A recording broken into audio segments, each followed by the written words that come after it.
Gente, boa noite.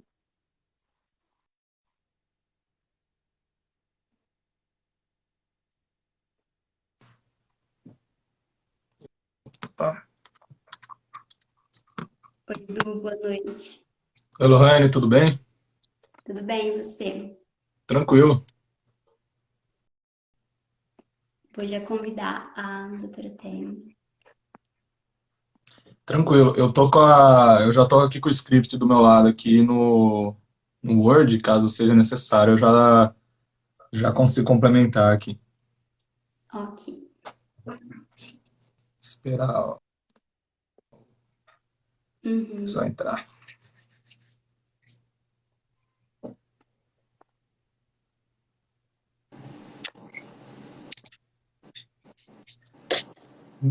Doutora Temi, Bom, bem-vinda, doutora Temis. Tudo bem? Tudo bom, Como a senhora tá? Tudo bem? tudo tranquilo. Vocês estão me vendo bem? Porque eu tô vendo tá. a minha aqui, deixa eu dar uma olhada. Tá certo. O vídeo e o áudio estão legais. Esperar a próxima participante. Ixi, ela caiu. Uhum. O áudio tava dando uma cortadinha, mas o vídeo tá legal. Vou convidar de novo.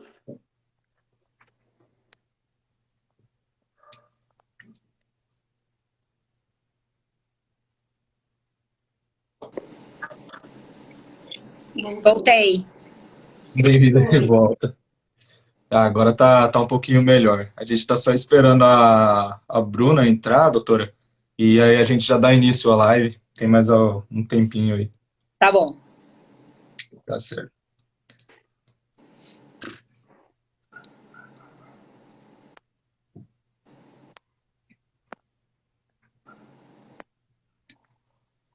Eu acho que só vai dar pra gente convidar três. Tô convidando a Bruna, mas parece que só dá pra convidar três. Qualquer coisa a gente alterna aqui entre a gente falando com a doutora. A gente pode fazer numa dinâmica de perguntar primeiro as perguntas para a doutora mesmo e depois fazer as perguntas para a Bruna para poder revezar. Ah, conseguiu aí? Viu? Ah, Foi. ótimo. Oi, Bem-vinda, Bruna. Bruna.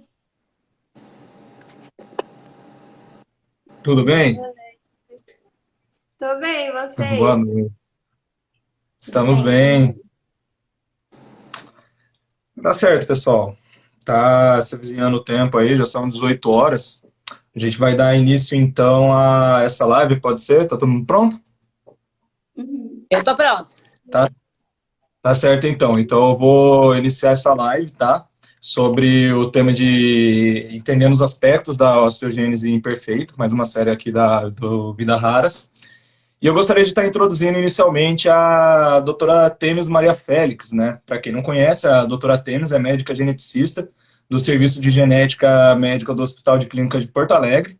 Não só isso, ela também é coordenadora do Centro de Referência em Osteogênese Imperfeita nessa mesma instituição. E ela também é presidente da Sociedade Brasileira de Genética e Genômica, né? Genética Médica e Genética Genômica, SBGM. Seja muito bem-vinda, doutora Temis. É um prazer estar participando dessa live com vocês. Obrigada pelo convite. A gente que agradece. Prazer é nosso. E agora eu vou apresentar a Bruna. A Bruna Gomes, ela é mineira, tem 17 anos e é digital influencer e dona de um canal no YouTube intitulado Bu Gomes, né? No qual ela aborda vários conteúdos, desde maquiagens, vlogs, sobre espiritualidade. E nesse canal ela também fala um pouco sobre como é conviver com a osteogênese imperfeita, né? Aí a gente achou interessante chamar ela aqui para ela dar um pouco da visão dela para vocês. Seja bem-vinda, Bruna. Muito obrigada, eu agradeço muito pelo convite, estou muito feliz de estar aqui. É minha primeira live, confesso que estou um pouquinho nervosa. Tanto você como a gente, Bruna. A gente agradece É, também a presença normal. sua. Bom, para a Beleza. gente dar início agora aqui ao ciclo de perguntas da live, né? A primeira pergunta que a gente gostaria de estar fazendo é para a doutora Temes. Doutora, a senhora podia falar um pouco mais para a gente sobre a etiologia da osteogênese imperfeita, o que acontece que desencadeia todas essas manifestações clínicas que a gente vai observar? Bom, a osteogênese perfeita é uma condição genética, né? Então, é causada por alteração nos genes que determinam, então, quando eles têm alguma falha nos genes, eles levam às manifestações clínicas, né? Que a gente sabe que é a densidade óssea, fraturas de repetição, deformidades e outras alterações extraósseas. Então, a grande maioria dos casos, em torno de 85% até 90% dos casos, ela é causada por dois genes, né? Por alteração no colágeno 1A1 e o colágeno 1A2, tá? Esses genes são os genes que causam, eles são os genes que formam a proteína do colágeno tipo 1, que é, é uma das proteínas mais importantes que a gente tem no organismo, que é uma proteína que está nos ossos, nos ligamentos, no músculo, e, e por isso que todos esses tecidos são afetados por osteogênese imperfeita, tá? Então, 10% a 15% são outros genes. Entre estes genes, 5% é o IFTM5, que causa osteogênese imperfeita tipo 5, e os outros genes são genes menos comuns, tá? E eles são, na grande maioria deles, de herança autossômica recessiva, que a gente chama, e que os pais são portadores e a criança nasce com, daí, osteogênese imperfeita. O COL1A1, COL1A2 e o IFTM5 têm um caráter de herança dominante. Então, são aquelas condições genéticas que passam de geração a geração, de avô para filho, para pai, para neto e assim por diante. Diferente dos outros, mais raros, que eles, em geral, ficam numa geração só e não passam de geração a geração. Doutora Lohane? Então, e você sabe, Bruna, conta um pouquinho pra gente da sua história. Você sabe qual é o seu tipo de osteogênese imperfeita? Como foi o seu diagnóstico? Sim, eu sei. O meu tipo é o tipo 3 e na minha família não tem nenhum histórico de osteogênese imperfeita. Eu só tenho uma irmã, que é mais nova do que eu, que também nasceu com a mesma doença e também o mesmo tipo. Mas descobriram no útero, eu estava nas ultrassons, descobriram apenas que o tamanho da minha perna era um pouco menor do que o normal, mas apenas isso. Aí, quando eu nasci, um médico pediu para os meus pais me levar para Brasília, porque eu nasci no interior, para consultar, mas apenas isso. Nisso, eles passaram por 3 hospitais. No terceiro hospital, eles disseram que eu poderia ter osteogênese perfeita e que eu tinha nascido com 7 fraturas. Depois de uma semana, eu fui para o SARA. Aí ali confirmaram que realmente era osteogênese imperfeita do tipo 3. Entendi. Entendi. Perfeito. Doutora Temes, então a gente ouviu um pouco aqui da Bruna, um pouco da história dela, né? Ela comentou um pouco sobre qual é o tipo e algumas das manifestações clínicas que ela teve ao longo do seu desenvolvimento intrauterino. Mas o que mais a gente pode ter no espectro da osteogênese imperfeita? Para um indivíduo adulto, assim, de criança até a fase adulta, o que a gente esperaria encontrar num paciente portador de osteogênese? Eu sei que a gente tem diversos tipos, né? Tem vários, mas qual que é o espectro de sinais e sintomas que a gente esperaria num paciente? A osteogênese, clinicamente, ela é classificada em 5 tipos, tá? O tipo 1 é um tipo mais leve, que é aquele que tem poucas fraturas e muitas vezes não tem... tem a estatura um pouco mais baixa que os irmãos, mas não é muito mais baixa, né? E a esclera, que é o branco do olho, ele é bem azulado, né? O tipo 2 é uma forma bem grave, que as crianças, em geral, têm muitas fraturas, com muita hipoplasia pulmonar, e elas não conseguem, muitas vezes, sobreviver depois que nascem. O tipo 3 é uma forma com um comprometimento grave, que tem muitas fraturas e comprometimento da estatura importante. O tipo 4 é uma forma moderada. E o tipo 5 é uma forma especial que tem deslocamento da cabeça do rádio, calcificação da membrana interóssea entre o rádio AU, né, a tíbia e a fíbula, E tem calos hiperplásicos, que a gente chama, que na hora das fraturas, os calos, aqueles que remodelam o osso, né, eles são muito grandes, assim, né? E as características clínicas são basicamente as fraturas, né, as deformidades consequentes das fraturas, o comprometimento da estatura, né? E a gente tem características extraósseas, que nem a dentinogênese imperfeita, que é os dentes, em algumas formas de osteogênese imperfeita, eles têm os dentes, não é os dentes são branquinhos, eles são os dentes mais amarelados, mais opalescentes, transparentes, né? A esclera, que é o branco do olho, pode ser azulada ou mais acinzentada, em algumas formas não tem esclera azulada, tá? E uma das coisas que aparece depois com a idade, muitas vezes tem fratura, tem perda auditiva, tá? Porque a gente tem aqueles ossinhos lá dentro da orelha que eles podem também quebrar e eles podem levar a uma perda auditiva que é condutiva e depois ela se torna mista e depois elas podem ser uma perda auditiva neurosensorial. Então, a osteogênese imperfeita hoje, a gente sabe que não é um problema ósseo somente, tá? Ele tem outros comprometimentos além do comprometimento ósseo. Perfeito. Lohane? E o Bruna, fala um pouquinho pra gente, pensando no desempenho ocupacional, né?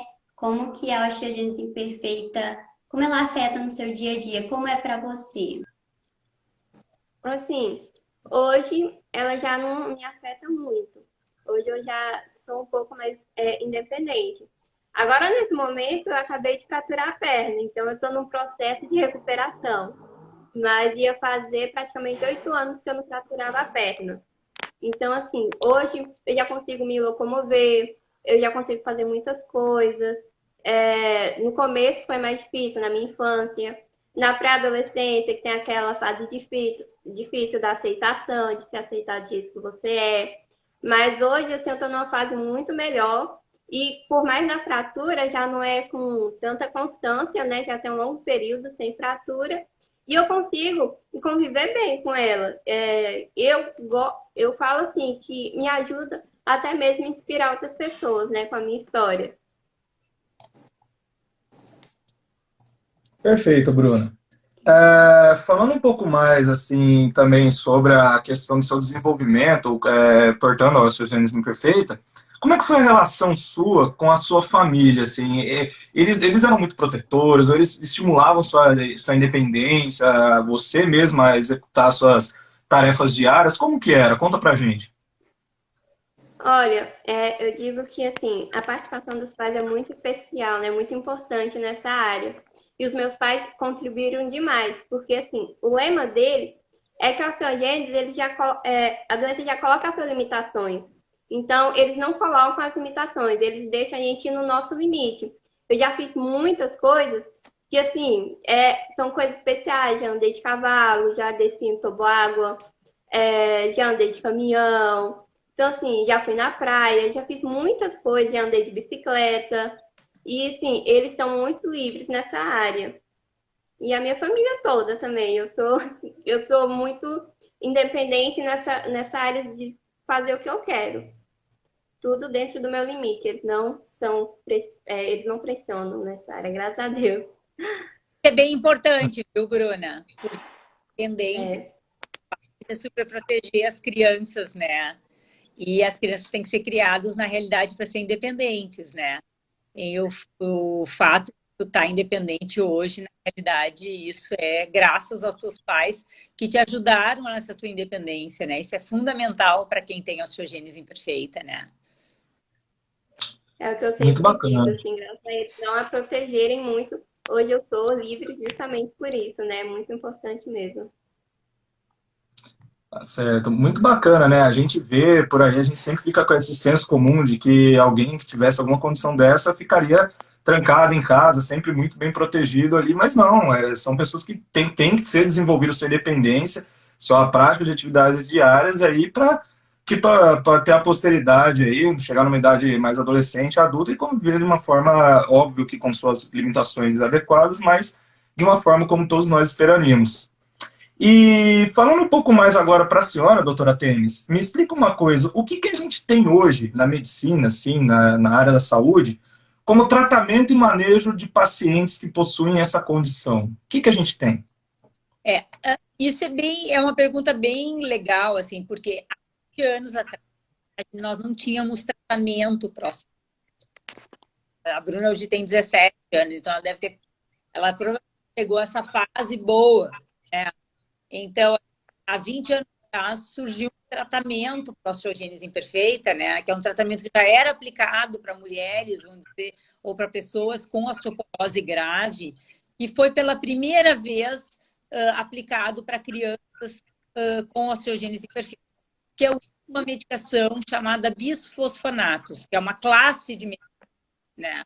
Então, um exemplo deles é o pamidronato de sódio, que é uma medicação que é aplicado na veia, né? Tem uma outra medicação que chama zolendronato, que é primo do pamidronato, que também é aplicado na veia, que são medicações que eles interferem ali na formação do osteoclasto, que é aquela célula que remodela o osso, né? Então, eles inibem os osteoclastos, fazendo com os osteoclastos, aquelas células que formam o osso, funcionem melhor e aí, então, aumentam a massa óssea e melhoram daí a qualidade do osso, né?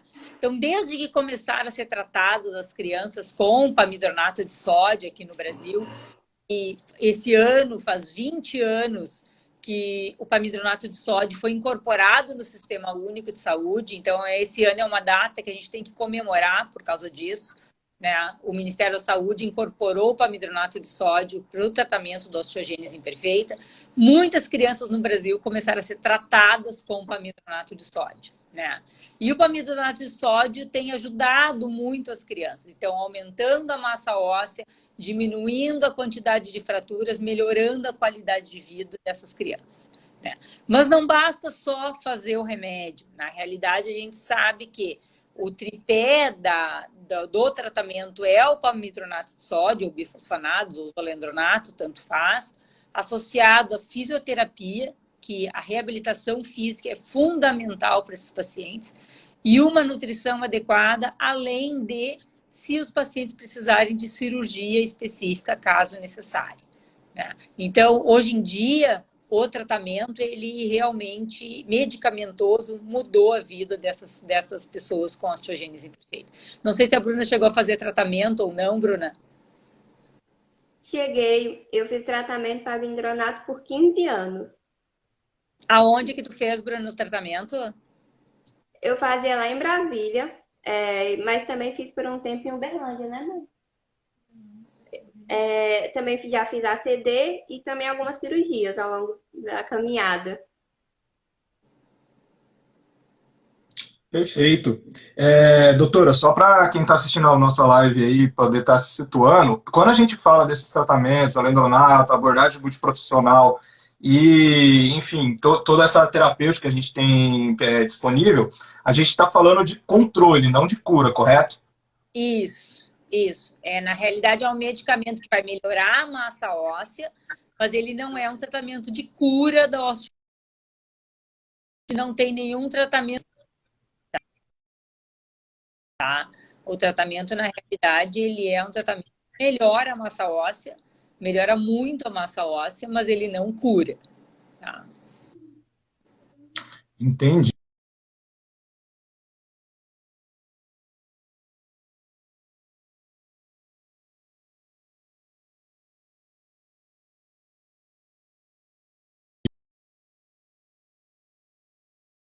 Que já tiveram com a gente aqui ou não, que envolvem doenças raras, né, patologias mais raras, né, esse tratamento é acessível? Ele está disponível no Brasil inteiro ou são centros específicos que conseguem manejar esse paciente? Como eu falei, há 20 anos atrás, né, foi instituída a portaria 2305 do Ministério da Saúde, que instituiu os centros de referência para tratamento de osteogênese imperfeita, né? Ele incorporou, então, o pamidronato de sódio no Sistema Único de Saúde e criou os centros de referência para tratamento.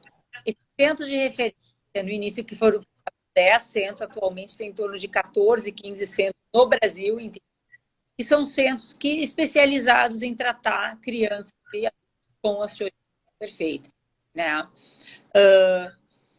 Então, por exemplo, aqui no Rio Grande do Sul, o único centro de tratamento é o Hospital de Clínicas de Porto Alegre, né? Então, cada local tem seu centro de tratamento. A gente sabe que alguns estados não tem nenhum centro de referência para tratamento. E, às vezes, as crianças têm que ir para outros estados para tratar, o que é muito ruim. E o paciente tem que se deslocar quilômetros de distância, né? E, além disso, imagina, uma criança com fratura, né, que já tem dificuldade de locomoção, tem que viajar para fazer seu tratamento fora do seu domicílio, né? Então, o que a gente espera é que pelo menos tenha um centro de tratamento em cada local, né? E esses centros de tratamento são centros habilitados pelo Ministério da Saúde para tratar, e eles podem daí aplicar a medicação sem custos para o paciente do Sistema Único de Saúde. Perfeito, doutora. E todo esse tema, assim, a respeito do tratamento, serve até como um gancho para a gente falar uma questão que é muito trazida por outras mães de pacientes que são portadores dessa condição, porque, assim, a gente sempre pergunta se existe um protocolo para o uso dessa medicação. Como assim, né? Sempre se pergunta se essa medicação tem que ser feita em regime ou de internação, principalmente a medicação. A gente sabe que as outras abordagens não necessariamente, mas precisa ser em regime de internação, é ambulatorial, o paciente pode fazer em casa, como que funciona isso? Na realidade, o pamidornato de sódio, que hoje está no protocolo clínico e diretrizes terapêuticas do Ministério da Saúde, tá? Ele é um medicamento que é aplicado endovenoso. Ele tem que ser aplicado por um período de pelo menos 3 a 4 horas, ser aplicado lentamente durante 3 dias seguidos. Esse é o protocolo do Ministério da Saúde. E ele tem que ser aplicado durante o regime de internação, tá? Tem que internar, durante dias ele fica internado, recebe a medicação e depois ele recebe alta e vai para casa. Tá? Esse é o protocolo do Ministério da Saúde. Eu sei que existem alguns lugares que fazem o pamidornato no hospital dia, que a gente chama, tá? Que é uma aplicação que faz que o paciente vai para o hospital dia, aplica a medicação por um período de 3 a 4 horas, depois o paciente vai para casa, tá? O que está no protocolo, no PCDT do Ministério da Saúde é simplesmente internação, não é aplicação ambulatorial, tá? Só que mesmo aplicado no período ambulatorial, como se fosse assim no hospital dia, o paciente de 3 dias seguidos de medicação. Esse é o protocolo ideal, que é 1 miligrama por quilo por dia durante 3 dias, tá? Que é muito ruim também para os pacientes perdem a veia, daí tem que pegar a veia de novo. Então, é bem complicado, assim. Então, para o pamidronato, o ideal é que o paciente interne mesmo, tá? O zoledronato, que é uma outra medicação, que é uma medicação que é mais potente que o pamidronato, que é uma medicação, vamos dizer, análoga do pamidronato, que é uma medicação que tu aplica, a aplicação dela é uma vez só, tá? Num período de mais ou menos 30 minutos, e o paciente pode fazer bem no hospital dia. Vem, faz a medicação, dura mais ou menos 1 hora, desde pegar a veia até fazer o remédio, demora 1 hora e vai para casa, tá? Só que o zolendronato ainda não está incorporado no Ministério da Saúde, não está incorporado no Sistema Único de Saúde. Mas seria o ideal para esses pacientes, seria o zolendronato, que é uma medicação mais rápida, vamos dizer assim, ela é tão potente ou até mais potente que o pamidronato e aplicação mais facilitada que o pamidronato, tá? Entendido, doutora. E até fazer essa pergunta agora para você, Bruna. Frente a tudo isso que a doutora falou, de como é que é a questão do tratamento, tem que ir no hospital, tem que ficar internado, ou às vezes ir no hospital de... Como que foi sua experiência com isso, assim, de ter que ir na internação, como que foi, como que você lidou com isso ao longo da sua vida? Conta um pouco pra gente. Bom, no início, quando eu nasci, os meus pais mudaram de cidade, porque como eu morava no interior, não tinha tanto acesso, né? Aí nós mudamos para Uberlândia, Minas Gerais. Lá tinha ACD, mas eu ainda fazia na HUB, né? Eu ainda fazia o palmidronato de sódio na HUB. Foi o hospital que eu mais fiz, que foi em Brasília. Aí eu fazia fisioterapia, a hidro na ACD e o palmidronato, a maioria dos anos, foi na HUB, no Hospital de Brasília. Então tinha que sim locomover um pouco para ir para Brasília. E hoje continua Entendido. locomovendo, porque hoje a gente voltou para o interior, já que eu me desenvolvi mais Uhum. e tal, a gente voltou para o interior. Então, tem alguma coisa, alguma consulta, tem que locomover para uma cidade maior. Perfeito. Isso é muito interessante o que você está trazendo para a gente, né? Porque todos nós aqui, como gente profissional de saúde, mesmo quem está de fora, né? Vê que não é só a questão de passar um medicamento para um paciente e deixar ele fazendo. Tem todo um aspecto psicológico, tem todo um aspecto que vai impactar na vida dessa pessoa e que tem que ser levado em consideração quando a gente vai definir essas terapêuticas, né? Lohane, havia tido algum probleminha com a conexão? Você quer fazer uma próxima pergunta? Desculpa te interromper, assim, acho que não é só a, a saúde do indivíduo que afeta da família inteira, né? Tu vê, Verdade.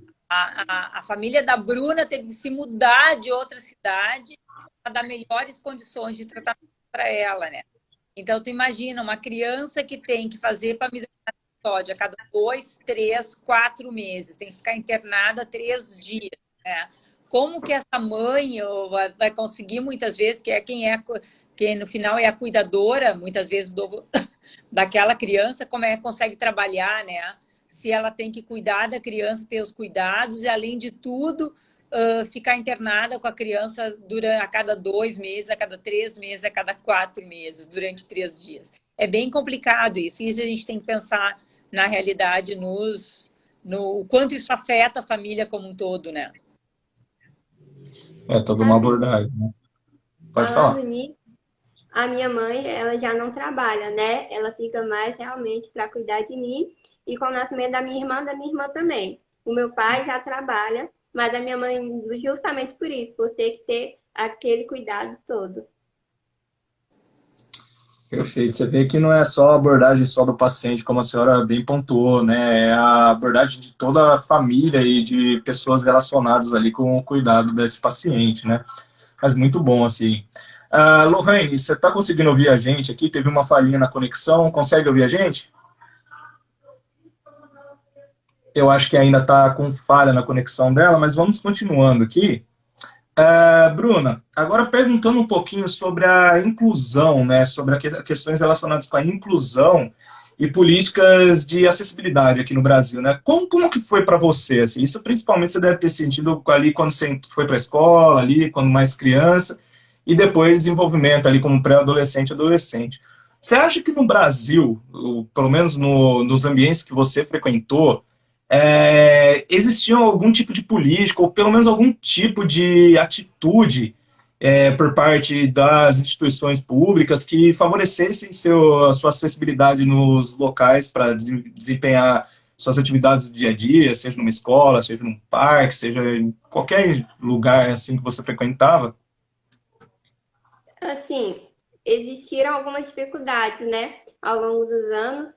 Como meus pais sempre me ensinaram que eu não podia me excluir de outras pessoas e tal, eu sempre fui muito me relacionar com as pessoas, né? E assim, na escola, eu sempre dialoguei muito, eu sou inteligente, então assim, eu sempre me destacava na escola, mas querendo ou não, tem algumas dificuldades. Quando eu vim, principalmente para o interior, quando eu voltei para cá, eu sou praticamente a única cadeirante assim que se comunica, que vive uma vida normal, pode-se dizer.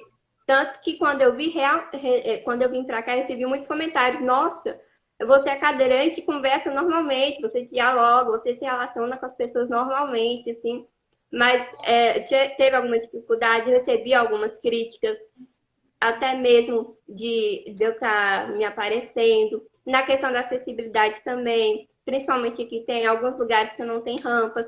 Na minha última escola mesmo, agora do ensino médio, eu tive que lutar bastante para colocarem rampas, Porque, querendo ou não, eu tive muita dificuldade, porque eu vou na cadeira elétrica, sozinha para a escola, né? Eu já consigo ir sozinha na cadeira elétrica. E nisso, eu precisava da rampa. E não tinha rampa, não tinha essa acessibilidade. Então, assim, ainda às vezes é um pouco difícil em alguns lugares. Correto, você vê, né? Eu, você, moramos numa região concentrada, né? Economicamente falando, do Brasil, uma região, de certa forma, até um pouco privilegiada de maneira econômica, e ainda assim a gente encontra esses obstáculos, né? Todo esse desafio que pessoas não só com insuficiência imperfeita, mas qualquer outro tipo de condição encontram para acessibilidade. Imagine em outras regiões que não tem tanto esse aporte econômico como a gente tem aqui no Sudeste, né? É complicado. Mas assim, agora para a doutora, agora mesmo, perguntar assim, né? Tendo visto tudo isso que a gente está aprendendo com essa live, tanto com a Bruna quanto com a senhora, sobre essa patologia, qual foi a motivação que levou você a fazer pesquisa nessa área específica da osteogênese imperfeita? O que te chamou a atenção e falou, quero me tornar uma pesquisadora, eu quero estudar muito essa doença? O que aconteceu? Na realidade, não foi uma coisa assim, como tu colocaste, assim, vou estudar osteogênese imperfeita. Não foi assim, foi uma coisa que foi acontecendo naturalmente. Em 2001, quando o Ministério da Saúde credenciou o Hospital de Clínicas como centro de referência para tratamento de osteogênese imperfeita, naquela época a gente tratava 2 pacientes de osteogênese imperfeita. Daí, quando nós viramos centro de referência, nós começamos, os pacientes foram aparecendo, né, como a gente era centro de referência para nós, para tratamento. Além disso, a gente criou um ambulatório específico de osteogênese imperfeita, onde a gente só atendia osteogênese imperfeita. E aí nós começamos a ver que nós tínhamos um grupo grande de pacientes com osteogênese imperfeita e nós começamos a estudar a osteogênese imperfeita e vimos que tinham várias lacunas, na realidade, no conhecimento da osteogênese imperfeita, principalmente aqui no Brasil. Então, durante esses 20 anos, nós criamos um grupo de pesquisa em osteogênese imperfeita que tem produzido vários trabalhos científicos sobre osteogênese imperfeita, de caracterização clínica, da avaliação fisioterapêutica, sobre o tratamento, a resposta ao tratamento com patronato aqui no nosso centro de referência. Então, durante esses 20 anos, nós criamos um grupo de pesquisa em osteogênese imperfeita que tem produzido vários trabalhos científicos. Cardiológico, né? Então, assim, hoje nós temos mais de 20 trabalhos publicados nessa área em osteogênese imperfeita, né?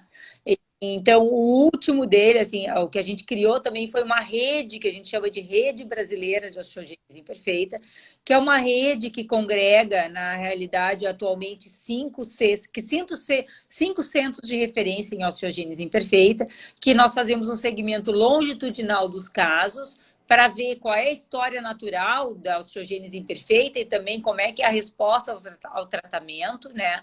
E também fazemos um estudo molecular, isso é, um estudo genético dos casos. Então, nós, aqui em Porto Alegre, nós somos um centro de laboratório para analisar os genes da osteogênese imperfeita. E isso a gente oferece para outros centros do Brasil, né? Então, hoje em dia, a gente está trabalhando com o Instituto Fernandes Figueira, no Rio de Janeiro, o Hospital Infantil Joana de Guzmão, em Florianópolis, o Hospital Infantil Albert Sabin, do Ceará, em Fortaleza, e o Hospital, o Hospital Universitário Professor Edgar Santos, lá de Salvador. Então, eles mandam dados clínicos para nós, e a gente compila esses dados e analisa, e também eles mandam amostras de sangue, e a gente faz análise genética dos casos. Entendi, doutora. Muito bom, assim, a gente vê que tem diversos centros espalhados pelo país que fazem a abordagem desses pacientes, mas apesar de ser, ao mesmo tempo que a gente fala que são diversos, não são tantos quanto deveriam ser, né? A gente sabe que os pacientes portadores dessa condição têm que viajar por distâncias aí, tem um custo, um aporte econômico, que evidentemente acaba muitas vezes atrapalhando para algumas famílias que dotadas de menor condição financeira, né, para que consigam se manter nessa perspectiva, né, de tratamento. E perguntando mesmo para a senhora quanto a isso, do conhecimento da senhora, a senhora conhece alguma organização, ou seja não governamental, algum grupo filantrópico, que aborde os pacientes com osteogênese imperfeita, que tem alguma ação no sentido de facilitar para que esses pacientes tenham acesso a uma terapêutica adequada, um tratamento esperado para eles? A osteogênese imperfeita, na realidade, tem uma associação nacional, né? Há muitos anos atrás, na realidade, a medicação é essa pamitronato de sódio, que em 2001 foi incorporado ao SUS pelo Ministério da Saúde. Foi graças, na época, a empenho da Associação Brasileira de Osteogênese Imperfeita, que era a associação que tinha na época. Então, a Associação Brasileira de Osteogênese Imperfeita, que foi no Ministério da Saúde, bateu lá no Ministério da Saúde, na época o ministro da Saúde era José Serra, e solicitou a incorporação da medicação no Sistema Único de Saúde, né? Claro que eles pediram auxílio para os médicos na época, e eu fui uma das que fui a Brasília também fazer essa solicitação, né? A medicação foi incorporada ao SUS graças à Associação Brasileira de Osteogênese Imperfeita. E a gente vê aí a importância da sociedade civil organizada lutando pelos seus direitos para que seus direitos sejam realmente reconhecidos no Sistema Único de Saúde. A Associação Brasileira de Osteogênese Imperfeita, infelizmente, ela teve um problema e ela se dissolveu. E hoje nós temos a Associação Nacional de Osteogênese Imperfeita, que é uma associação que é capitaneada pela Fátima Benincasa, no Rio de Janeiro, que é muito ativa. E ela é uma pessoa que, na realidade, tem comandado a luta em prol das pessoas com osteogênese imperfeita no Brasil. Chama ANOI, né? Se vocês entrarem na internet, chama ANOI, que é a Associação Nacional de Osteogênese Imperfeita. Perfeito, doutora. E frente a isso que a senhora falou, agora eu quero ver o outro lado da história, né? Bruna, você teve algum tipo de apoio de alguma organização ou conseguiu entrar com algum contato, seja com essa organização, seja com essa associação, né? Seja com alguma outra filantropia, para você ter apoio, que seja financeiro ou logístico, para poder conduzir seu tratamento? Bruna? Bom, não faz parte de nenhuma associação. Só um segundinho que eu vou perguntar à minha mãe, que eu não sei muito sobre a assunto.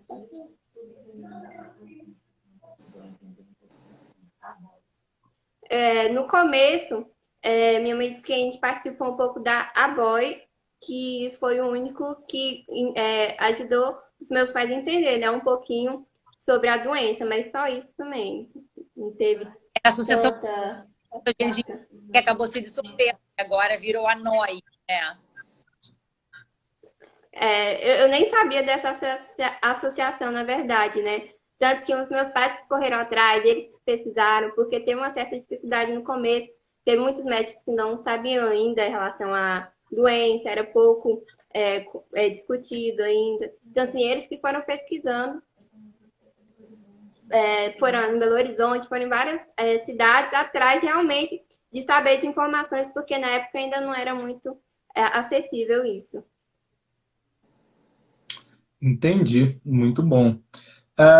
Bom, a gente está com 36 minutos de live, tem bastante gente acompanhando a gente, 40 pessoas, e assim, tô olhando aqui os comentários conforme eu vou falando com vocês, o pessoal elogiando muito, tanto a doutora quanto a Bruna, falando que você é uma guerreira, se espelhando em tudo isso que você está contando, assim, é realmente uma experiência de vida incrível, assim, que enriquece para a gente, como a maioria que está acompanhando do público aqui como profissional de saúde, e mesmo a população em geral.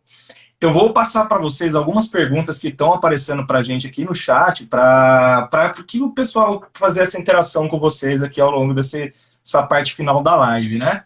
Bom, então aqui, tem uma pergunta aqui. Bruna, boa noite. Como surgiu a ideia de criar o canal que você mantém? Bom, o canal foi porque, assim, eu sempre tive no meu coração que eu queria compartilhar a minha história com muitas pessoas, até mesmo para influenciar outras pessoas também com deficiência, né? Eu queria dividir a minha história. Eu sou evangélica, né? E eu sempre pedi muito a Deus isso, para me dar essa oportunidade. Tanto que essa live eu fiquei muito feliz de contar um pouquinho também a minha história. E o canal foi isso.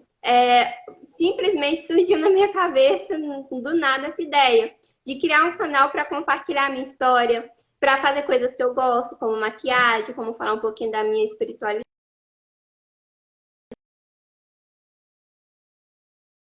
Os deficientes são normais, pessoas deficientes podem alcançar muitas coisas que elas querem.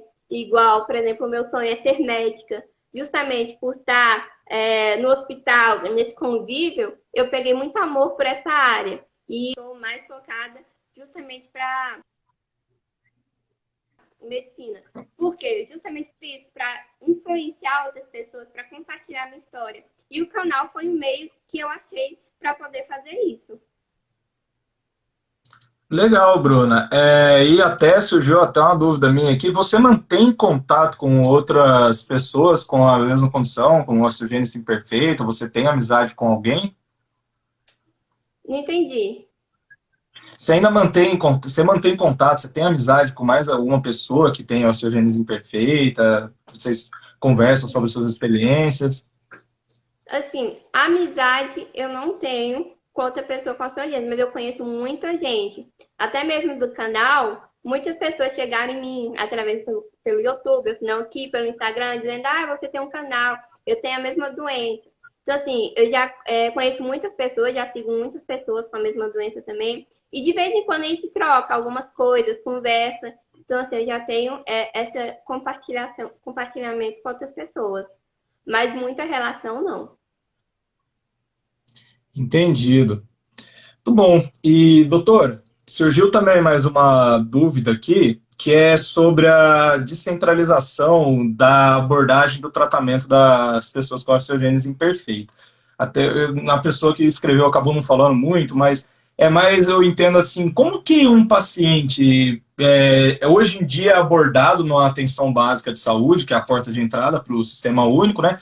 Como que ela é abordada hoje? Como que a senhora enxerga isso para o futuro? Como deveria ser feito? Quais são as perspectivas para descentralização, né, desse cuidado? Porque a gente sabe que a gente tem os centros de referência, mas são poucos e são em grandes centros, capitais, né? Então, como que está esse panorama e como que a senhora enxerga isso para os próximos anos? É,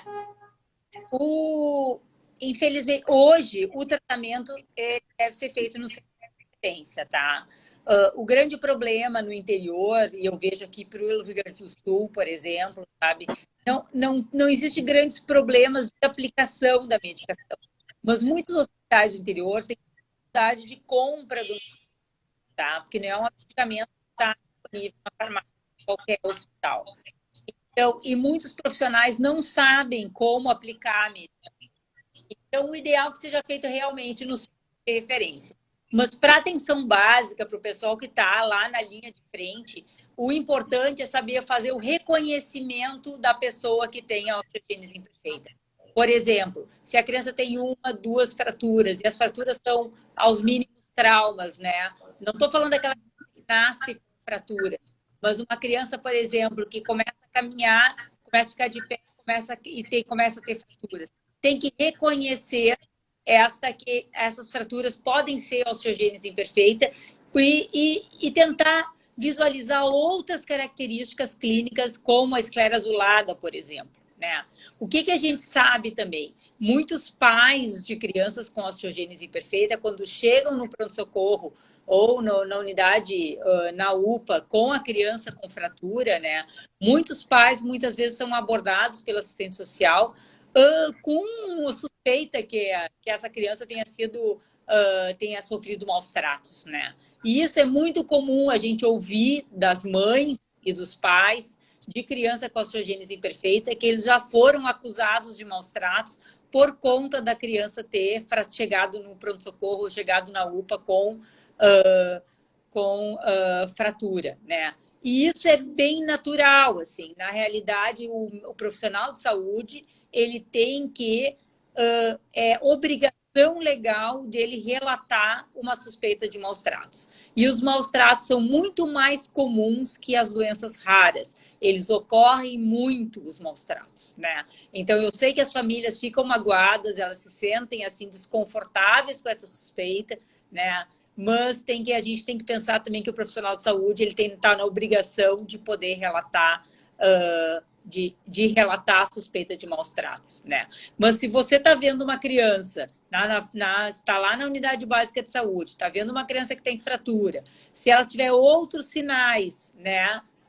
Esclera azulada, alteração nos dentes, básico exame físico, ou muitas vezes desenhar um heredograma, que é a história familiar, perguntar se o pai e a mãe não tiveram fraturas importantes na infância, que muitas vezes eles têm, ou o pai e a mãe algumas vezes têm perda auditiva, né? Pensando na osteogênese perfeita, aquela que passa de geração a geração, que é a autossômica dominante. Isso é importante para já suspeitar de osteogênese perfeita. Perfeito, doutora. Muito bom, muito elucidativo as informações que a senhora passou para a gente agora. Lohane, você consegue ouvir a gente? Quer colocar mais algumas perguntas, algumas dúvidas que ficaram? Você consegue ouvir a gente? A gente perdeu o contato de áudio com ela, infelizmente, mas ela está acompanhando a gente aqui ainda. Então, assim, eu olhando o chat aqui, passei algumas perguntas de que o pessoal foi falando, o pessoal agradecendo aqui pelo conhecimento, mandando um beijo para a senhora, doutora, parabenizando aí pela execução da live.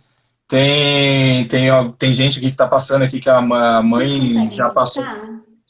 Conseguimos, retornamos contato com o áudio. Consegue sim, Lohane. Eu queria saber da Bruna, qual foi a motivação para ela criar um canal, para ela contar um pouquinho para a gente do canal dela. Isso. Não entendi, eu acho que pergunta. É que já foi perguntado, Lohane, eu acho que ela já foi batida, que eu não sei se é porque estava com áudio, era sobre a questão do canal mesmo, que você estava explicando qual foi a motivação do canal. Lohane, você consegue me ouvir de novo? Tá com um problema mesmo, mas assim, pessoal, é muito bom, assim, estão fazendo uma pergunta aqui a respeito sobre cirurgias. Bruna, você teve que fazer muitas cirurgias ao longo do teu desenvolvimento? Tem alguma mais recente? Como que foi o seu trato com isso? Como que foi a sua experiência com essas cirurgias, que a gente sabe que também é uma abordagem a esses pacientes? Outro ponto interessante é que, falando dos profissionais de saúde, né? Hoje, os meus pais pesquisaram muito, quando eu nasci, né, sobre a doença, e hoje eu já tenho por volta de 60 fraturas. E todas as vezes, normalmente, que eu fraturo, são eles mesmos que fazem a tala, são eles mesmos que ingessam. Porque muitas das vezes eu ia para o hospital e os profissionais faziam um gesso muito pesado, às vezes acabava piorando. E eles vendo como fazia, aprendendo, eles mesmos hoje faz de acordo com a realidade de como fraturou. Hoje mesmo, eles se mexem. Então, assim, eles aprenderam, eu costumo dizer que eles são os meus médicos particulares, meus enfermeiros. Mas na área da cirurgia, eu fiz, quando pequeno, uma cirurgia no pé, tendão. Depois, eu fiz uma cirurgia, colocar arte no fêmur, na perna, na coxa. Nas duas coxas, colocou uma arte, justamente para diminuir as fraturas, né, para ajudar no crescimento também.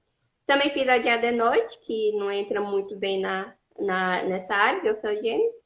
E, por último, eu fiz da coluna, que eu tenho escoliose.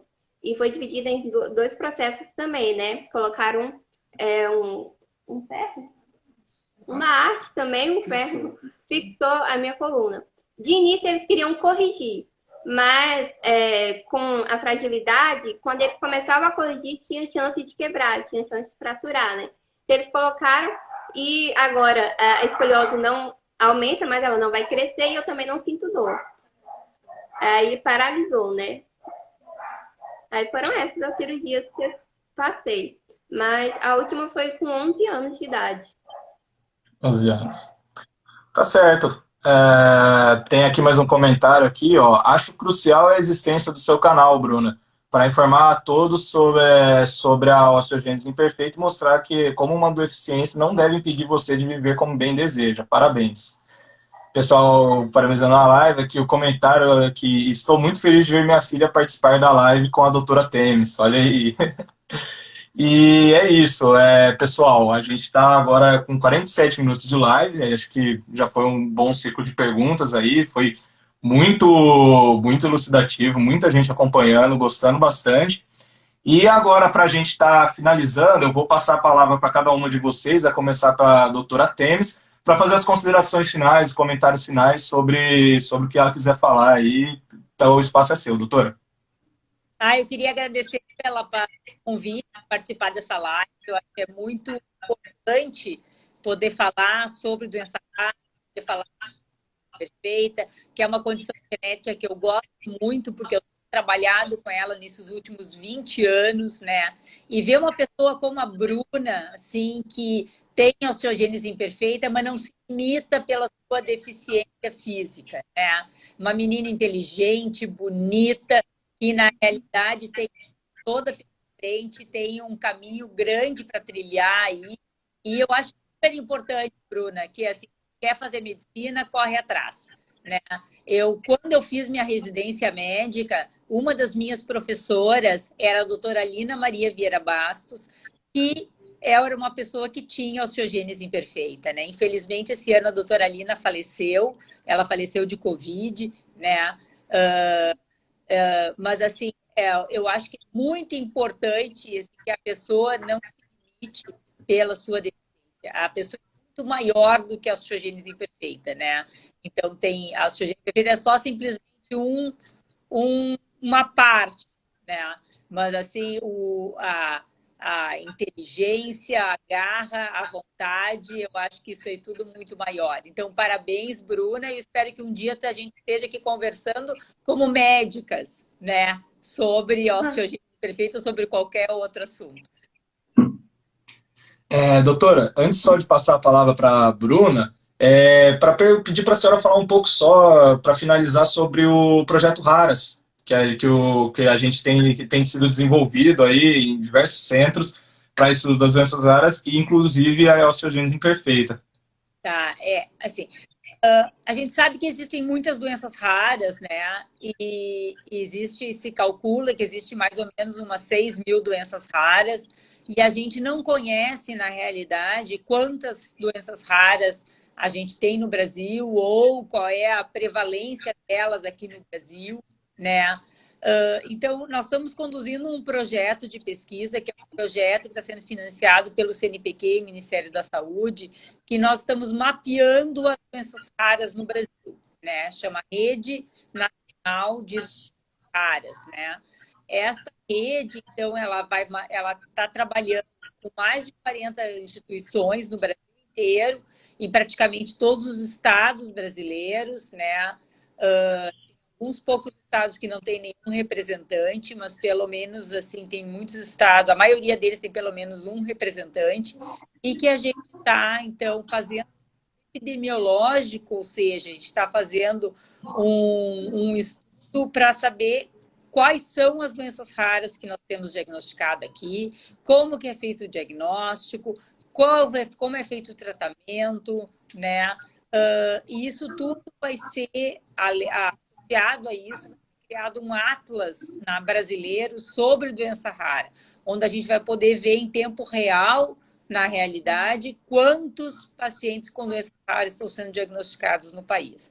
E esse é um projeto colaborativo, né, com muitas instituições, principalmente ali com a Faculdade de Medicina da USP de Ribeirão Preto, né, onde tem o Dr. Domingos Alves, que é o nosso colaborador, o Dr. Vitor Ferraz, que também é nosso colaborador, os meninos aí estão participando também.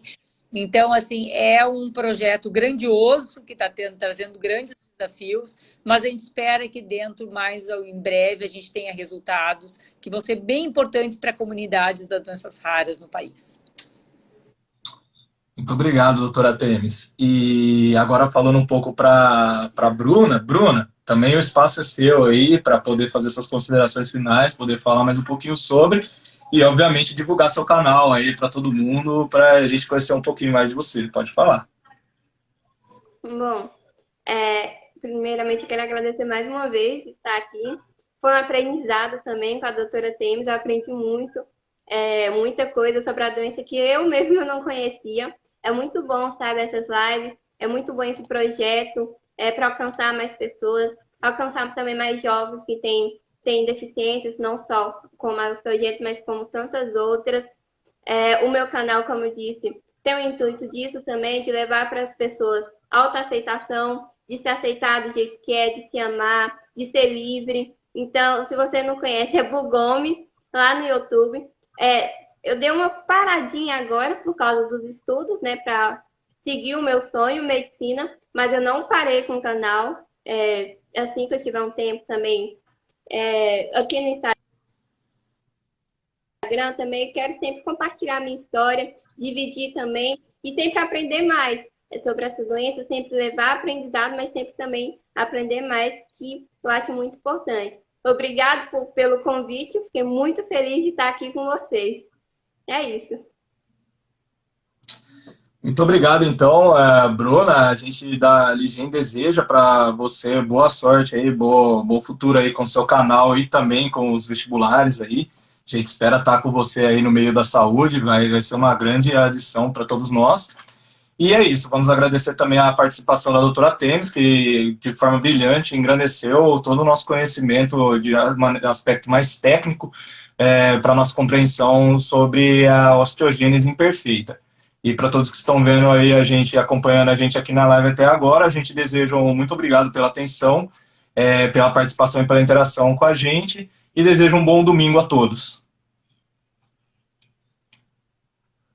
Tchau, tchau, pessoal.